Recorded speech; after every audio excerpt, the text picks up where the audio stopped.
Welcome to the HEARTS Entwined podcast. In this podcast, we'll be having discussions around the secrets which attract lasting, healthy, fulfilling relationships, creating a healthy mindset, and what women should know and understand about men. Introducing your host, Lyn Smith, the Queen of Hearts, relationship expert, trainer, speaker, and best-selling author of the Cupid's Bow technique. Lyn's mission is to have a positive impact in reducing divorce, domestic violence, and suicide. Hello listeners, and welcome back to this World Game Changers podcast episode. A returning guest, Lyn Smith from sunny España. Very warm welcome to you, Mom. Thank you very much. Yes, it is a scorcho summer this summer, isn't it? Yep. And listeners, episode 4 in the series, Things I Didn't Know. So 4 simple words here, things I didn't know. What does that conjure up initially with you, that phrase? I think initially it conjures up the fact that I didn't know until I'd done a lot of work on myself that things happen for you and not to you, and that you are in control of the things that you receive in your life.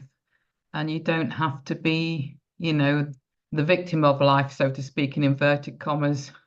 You can be the creator of your life. That can be difficult though, can't it? When you're stuck at the bottom of the pile and everything's seemingly going against you and you think, why me? Why is this happening to me? And it almost becomes a self-fulfilling prophecy. And then when people come along and say the kind of things which I suppose eventually you learn, to be different and the reality of the situation, you can look back on it. But when you're in the midst or the heat of the fire, it can be quite difficult, can't it, to have somebody saying things like you've just said, for example. Yeah, absolutely it can. And it can be very challenging. And, your instant reaction might be to dismiss it. But, I've been on both sides, as many of us who have been on a personal development journey have. And you know what you know now. And you know that it's true to always do your best to focus on coming from a place of love, abundance, trust and faith. And I'm not talking about you need to be religious or anything like that when I refer to faith. I'm not a religious person, but I do have faith in that there is a higher power, and that is within me as well as maybe something externally. And that creates a different life for you. A person who has a happy life is a person who's predominantly living from a place of love, abundance, trust and faith, rather from the opposite of that, being living from a place of lack, worry, fear and doubt. And if you're living from that place, you're going to experience life very differently, even if you experience the same things as a person who lives from a place of love and faith and trust and abundance. If you followed my football team, Nottingham Forest, I think you'd be full of doubt as well. But it's how do you react to that? Do you react to that with negative emotions, or are you sort of indifferent, or are you sort of happy regardless? Yeah, I think on that light-hearted note, I think I'm just eternally optimistic. I think it's called being a football fan that, I don't want to go too far off piste here, but at the start of every season, everybody, all the football fans, it's like, this is the year, it's going to happen. We're going to win the league. We're going to win the cup. And then 2 games in, because adverse results have kicked in, that's it. Don't want it. Rip my season ticket up. Had enough.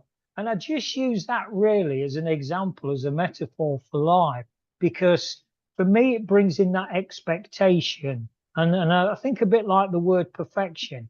We have to be very, very careful of that, don't we? Yeah, absolutely.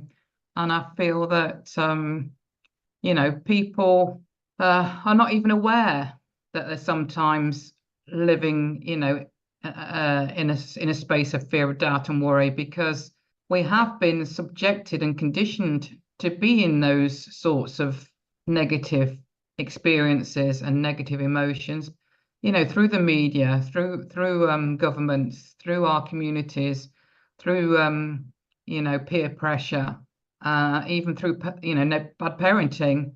we can be conditioned to sort of always be in that space and not even realize that we're living in a space of fear.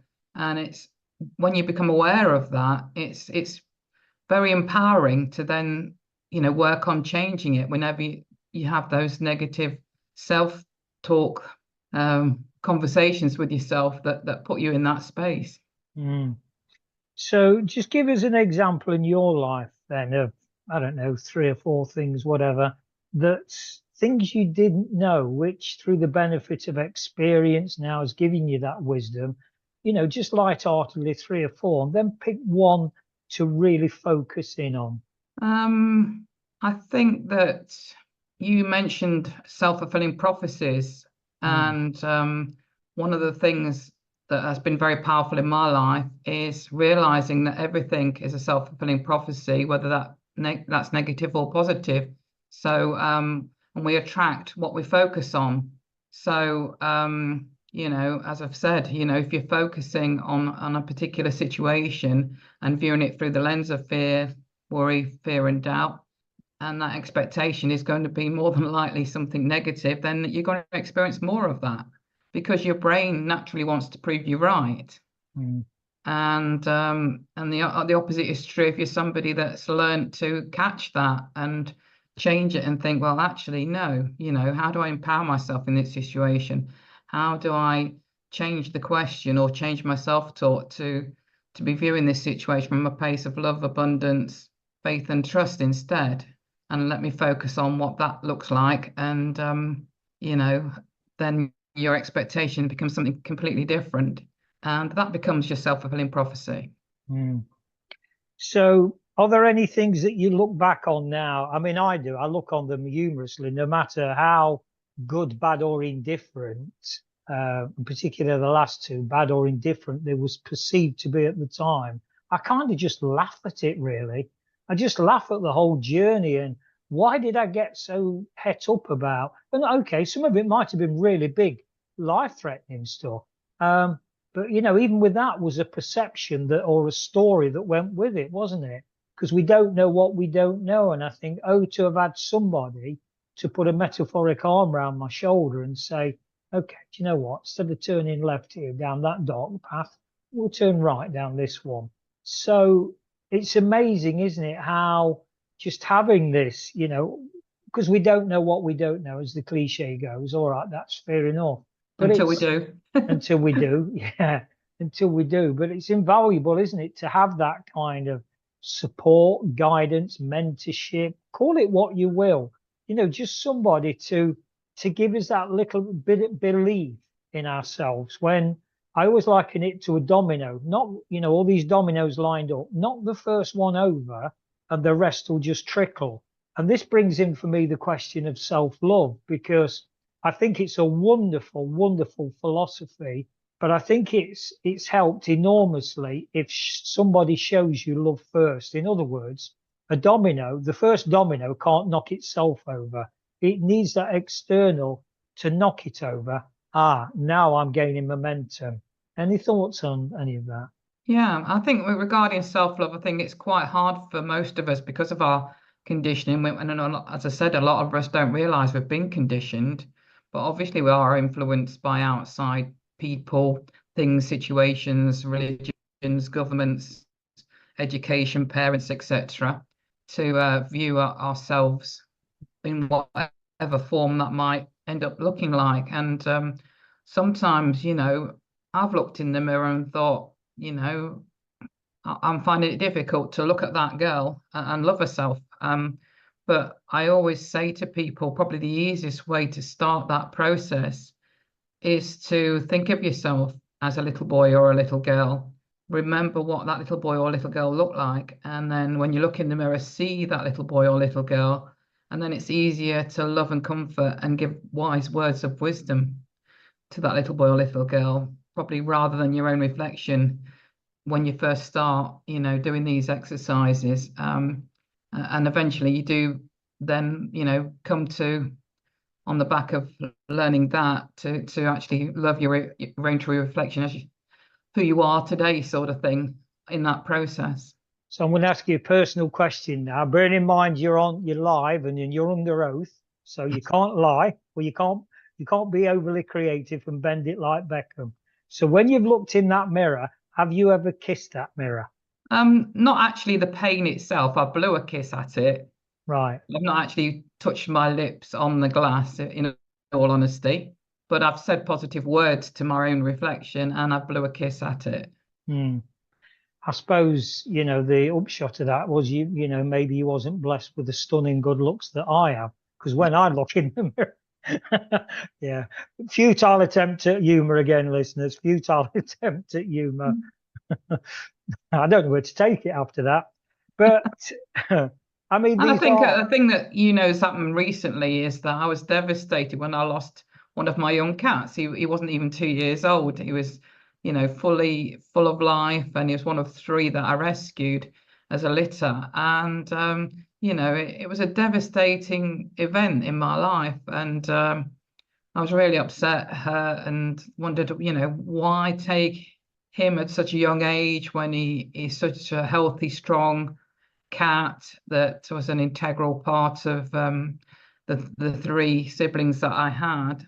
And it was actually killed by a hit and run driver. But literally within a few days, there was another kitten that was needing help that one of my friends was showing on Facebook that had its front leg missing. And that I just fell in love with and wanted to rescue. Now, I wouldn't have rescued that kitten had Magic survived. I'm pretty sure I wouldn't. But he didn't survive. He was killed instantly. And as a result, my heart went out to this other kitten who's now become a really good, massive source of joy. And actually is a welcome addition to the family, because Magic's, who was the cat who got killed, brother, he can't stand or walk on his back legs. So out of the 2 boys I've got now, they've got only 5 good working legs between them. So. Yeah. And I can testify, listeners, because I have been very privileged to be in the midst of these, what I call sacred souls, and they really are. When I hear the phrase, it's just a cat, I don't even bother arguing or countering anymore. It's just beggars belief. But listen, we've all got our own we're all treading our own path. Let's have a shout out to the other 2 sacred souls as well while we're on here. Let's radiate. Okay, yeah. So Magic was the little boy that got killed, and who I lost, and his brother and sister are called Miracle. He's the one that can't stand or walk on his back legs, and that's just how he was born. But he's perfectly capable of getting around on 2 legs very efficiently. And the other sister is Madam, and then the new little kitten, he's called Malarkey, who is the 3-legged cat. Oh, listeners, Lyn wanted to call Tripod. And that's just my humour. Well, yeah, and that brings in the thing, things I didn't know. One of the things I didn't know was how massive humour is in our healing process. It's beyond words, isn't it? Yes, it really is. And obviously, we're not all aligned with being able to laugh at the same things. And I think it's got sadly in today's society to the point where I don't know how comedians make a living, because everybody wants to be offended at everything, don't they? Yeah. Yes, unfortunately, sign of the times we live in, but that's a whole new episode in its own right. So any final thoughts then? Any concluding remarks, thoughts, insights, shares, things I didn't know? I feel it's very important to be aware of your thoughts. Very important to focus on how you can change those thoughts, and be aware enough to decide to focus on something else if you feel like you're going down a rabbit hole, and changing the thought to something more positive. Even if it's the thought things are going to get better, or a little bit better, even if that's the only thought you can have in that moment.